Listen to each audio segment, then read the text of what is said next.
Assalamualaikum warahmatullahi wabarakatuh. Saya Siti Saria dengan NIM 231100022 dari kelas I 2023. Saya di sini akan membahas sebuah studi kasus yang dimana sebagai tugas dari mata kuliah Etika Profesi yang dosen pengampunya Bapak Iqbal Jamaluddin.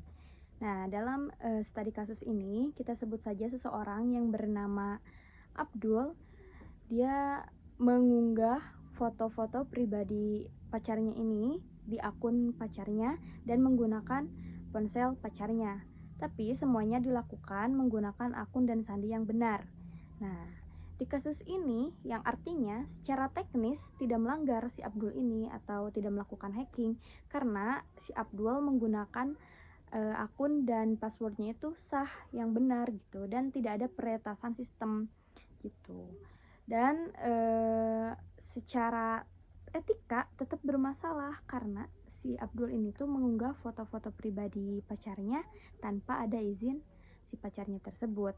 Intinya aksesnya legal tapi tindakannya tidak etis.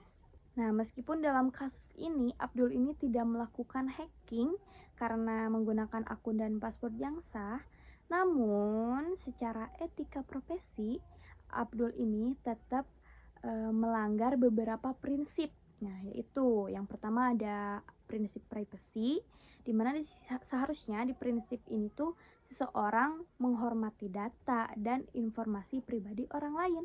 Mengapa harus dijaga? Karena data pribadi merupakan hak individu dan juga penyalahgunaan itu bisa merugikan atau mempermalukan seseorang. Dari contoh si Abdul tadi ini tuh Abdul termasuk pelanggaran karena dia mengunggah foto pribadi pacarnya tanpa ada izin dari pacarnya. Lalu yang kedua ada prinsip tanggung jawab atau responsibility, di mana seharusnya setiap pengguna teknologi ini tuh harus bertanggung jawab atas tindakan yang dilakukan menggunakan teknologi tersebut. Mengapa harus dijaga juga? Karena teknologi ini tuh bisa berdampak luas sehingga si penyalahgunaannya itu bisa merugikan orang lain. Jadi kita harus tetap hati-hati dan bertanggung jawab.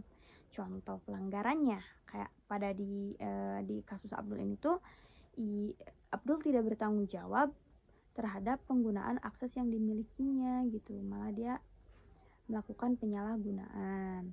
Lalu yang ketiga ada prinsip integritas atau kejujuran. Integritas itu berarti kita harus bertindak jujur dan tidak menyalahgunakan kepercayaan yang orang lain berikan. Mengapa harus dijaga? Karena supaya terciptanya kepercayaan antara pengguna teknologi. Contoh dalam kasus ini, si Abdul ini tuh menyalahgunakan kepercayaan pacarnya dalam mengakses ponsel dan akun Facebook. Dan yang terakhir, ada prinsip menghormati hak orang lain. Dalam etika profesi, seseorang itu diharuskan untuk saling menghormati hak, martabat, dan kepentingan orang lain.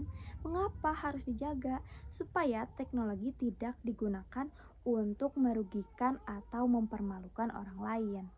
Dan contoh pelanggarannya, Abdul melanggar karena mengunggah foto pribadi pacarnya tanpa persetujuan pemiliknya. Itu termasuk melanggar hak orang lain dan itu juga sangat merugikan si pacarnya.